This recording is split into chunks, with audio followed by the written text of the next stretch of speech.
Allez, je t'emmène avec moi à signer ce foutu compromis. Alors c'est bon, j'ai eu ma notaire ce matin. Tout a été rajouté au compromis, donc normalement c'est pour aujourd'hui et ça c'est plutôt cool. Et de toute façon je vous reprends en retour.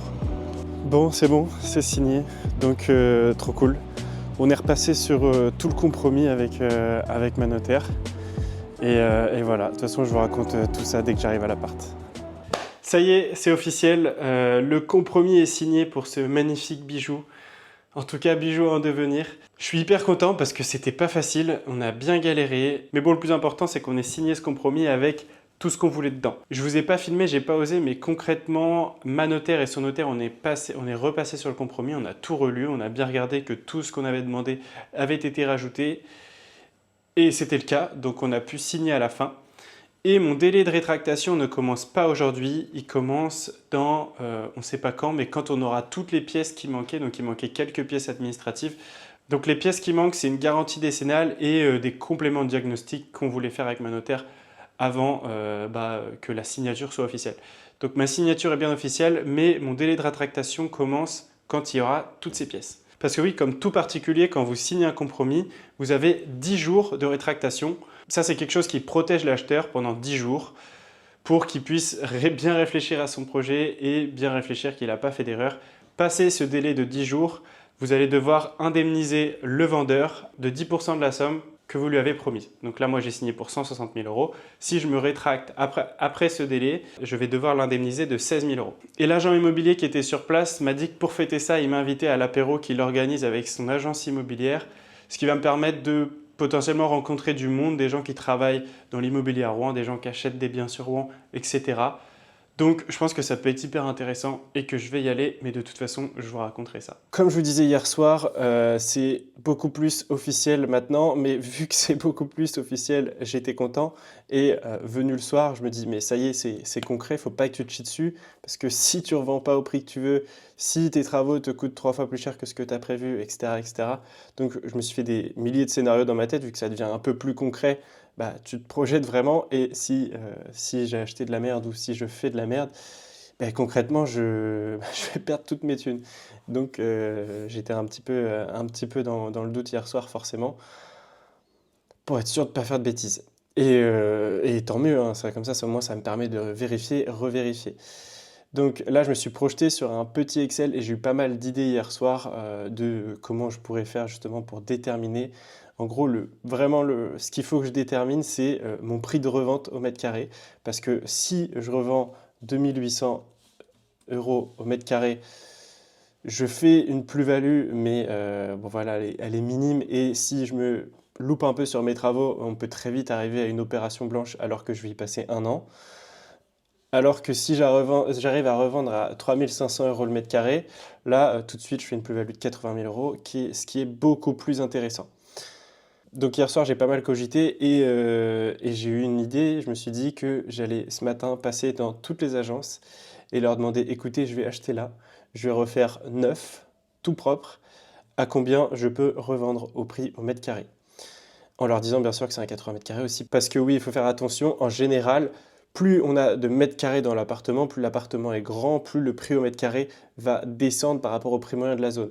Donc si le prix moyen de la zone c'est 3 000 € le mètre carré et qu'on vend un 100 mètres carrés, ça a tendance à être en dessous 3 000 € le mètre carré, ce qui est normal vu qu'on achète plus grand.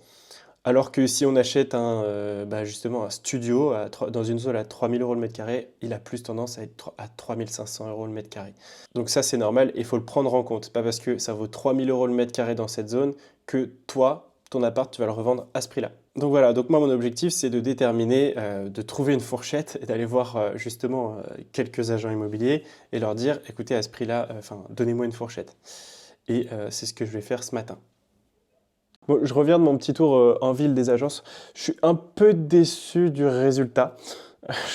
Je vous le conseille pas vraiment parce qu'en fait, c'est vrai que c'est évident, mais les gens qui sont en agence, en accueil d'agence, etc., c'est pas forcément ceux qui connaissent le plus la ville, c'est pas ceux qui sont sur le terrain, ceux qui font les ventes, etc. Donc voilà, donc j'ai fait une dizaine d'agences, mais j'ai pas vu grand monde. Il y a 2 personnes qui m'ont pris très au sérieux, qui m'ont carrément invité dans leur bureau et avec qui vraiment on a parlé du projet, donc ça c'était vraiment intéressant. Il y a une fille qui, elle, s'occupe justement que des achats et des ventes, enfin du coup des ventes d'appartements. Et elle m'a dit que vraiment l'emplacement était top, top, top et qu'une revente à 3800 euros le mètre carré sur les petites surfaces, ça partait tout seul. Donc elle m'a dit que vraiment estimé un prix à 3500 euros pour cette surface, si c'était un vrai appartement avec coup de cœur, c'était largement envisageable. Donc voilà. Donc ça me rassure pas mal. Il y a un deuxième qui m'a assez vite répondu sans trop réfléchir quand je lui ai dit l'emplacement du bien. Il m'a dit, bah, si tu veux être sûr, compte entre 3200 et 3400 euros le mètre carré. Et donc à chaque fois, j'ai pas parlé de ma place de parking, je parlais vraiment que de l'appartement. Donc ça me rassure parce que si je mets au plus petit, donc une vente à 3200, même si je peux vendre moins, 3200, ça me fait une revente à 256 000 avec la place de parking revendue 20 000, donc une vente à 276 000, et ce qui me ferait une plus-value de 56 000. Si je mets une marge de 10% sur les travaux, on va dire une plus-value de 50 000 euros, ce qui est dans notre objectif. Donc c'est vraiment pas mal. Et si on arrive à faire une revente à 3 500 euros le mètre carré, là on serait vraiment pas mal parce qu'on serait une revente à 300 000 euros environ. Et donc une plus-value de 80 000 euros, ce qui serait vraiment, vraiment énorme. Donc bah voilà, donc ça me rassure parce que si même je vends au ras des pâquerettes, dans tous les cas, je ferai une plus-value et j'aurai appris énormément de choses. Donc, dans tous les cas, ce serait une bonne expérience. Donc, je suis rassuré et voilà, c'est le principal. Hier soir, c'était l'apéro chez l'agent immobilier et c'était hyper cool. Ça m'a permis de rencontrer plein de gens et je crois que j'ai pas mal de chance parce que y a le mec qui a acheté en dessous de moi qui était présent à cette soirée et c'est un marchand de biens. Donc déjà, le fait que ce soit un marchand de biens, tu vois, il achète pour rénover et revendre, ça me rassure. Ça veut dire que ben, je suis aussi au bon endroit et qu'il y a moyen de faire de l'argent sur cet appartement-là. Donc voilà, donc j'ai pris son contact. Vu que j'ai pris son contact, je me suis aussi permis de lui demander l'entreprise avec laquelle il fait les fenêtres parce que bah, c'est ce qui va me coûter le plus d'argent. Donc si je peux avoir directement un bon filon, donc une entreprise avec un super rapport qualité-prix, parce que si c'est un marchand de biens, j'imagine qu'il passe pas par les trucs qui lui coûtent une couille à chaque fois. Donc ça va me permettre peut-être d'économiser pas mal d'argent, d'avoir une bonne entreprise, un bon rapport qualité-prix. Sur les fenêtres, c'est le plus important parce que ça représentait quasiment 20% de mon budget travaux. Et j'en ai aussi profité pour parler avec pas mal de personnes qui étaient sur place, qui travaillent dans l'immobilier, et leur demander à quel prix ils estimaient que je pourrais revendre à l'emplacement où je suis. Et il y en a beaucoup, enfin, mon agent immobilier et tous les autres m'ont dit que je pouvais revendre quasiment 3500 euros le mètre carré. Je pense que j'ai fait une bonne affaire et que si je fais les choses bien, il n'y a pas de raison que je ne fasse pas de plus-value. Bah, de toute façon, la suite nous le dira, on verra comment ça se passe. Je crois qu'on commence à un peu trop se projeter dans l'appartement, y compris Carmen, ma copine, puisque tout à l'heure, elle a eu l'excellente idée d'aller à la brocante pour essayer de trouver des meubles pour l'appartement, puisqu'elle s'est fixée comme objectif, elle, de beaucoup participer à l'effet coup de cœur que va avoir l'appartement.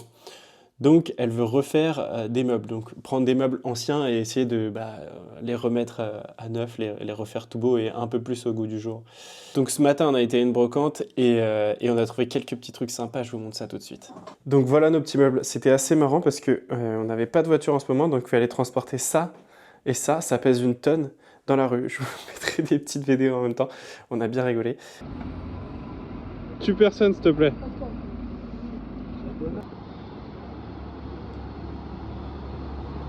Et ça, c'est des cadres qu'on a récupérés, que pareil, Carmen va juste poncer, revernir, etc.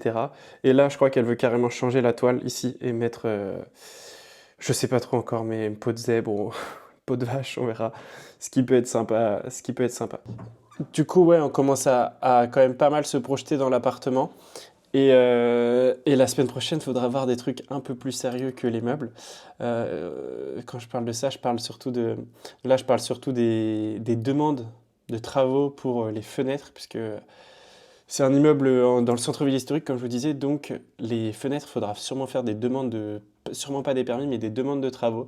Donc il faut que je me renseigne parce que après, c'est les délais des fonctionnaires, donc si j'ai envie que mes fenêtres soient faites un jour, il faudrait peut-être que je m'y prenne avant d'être officiellement propriétaire. Donc je checkerai ça la semaine prochaine. Et ouais, c'est déjà la fin de la vidéo. Je suis désolé. Merci à toi d'avoir regardé jusqu'ici. Et du coup, je te fais confiance à la semaine prochaine.